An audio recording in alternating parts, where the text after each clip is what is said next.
কি হয়েছে তোমার? মনে করতেছো কেন? সত্যি করে কও, তোমার পেটে কার বাচ্চা? ওর না মা, ওর আমি বিয়ে করে নিয়ে আসছি। তোরে আমি মির্জাপুর পাঠালাম কাজের লেগে, বিয়ে করতে পারছিলাম না। রে, আব্বা না তোরে এই ঘরে আইতে নিষেধ করছে? আমি তার হাজবেন্ড হিসেবে আমার দায়িত্ব কর্তব্য হচ্ছে ওকে সেবা করা, তাই আমি এখানে আছি। আর আমরা এখানে বাসর করছি না। এই বাড়িতে আইছো কেন?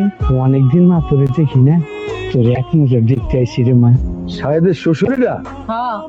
এই মেয়ে, তোমার তো আমার চেনা চেনা লাগতেছে। গঞ্জের বাজারে তুমি মাইয়ের বিয়ার নাম করে টাকা তুলে বেড়াতেছিল, তাই না? তোমার পোলা একটা ভিখারি মায়ের বিয়ে করে এই বাড়িতে বউ করে আনছে। আপনি আমাদের গ্রামে হাতে মিষ্টির হাড়ি, আপনি কি আমাদের বাড়িতে গেছিলেন? কিছু হয়েছে? না না, কিছু হয় না। আমার কি হলো? কি আবার হইব? এই ফকিন্নি ছোট লোকের বাচ্চার বড় হয়ে বিয়ে হইলে কি হইব? ফকিন্নি তো না গেছে, চুরি করছে, চুরি আমার গয়না চুরি করছে। হ্যাঁ, আম্মা বিশ্বাস করেন আমি চুরি করি নাই। চুরি করে নাই?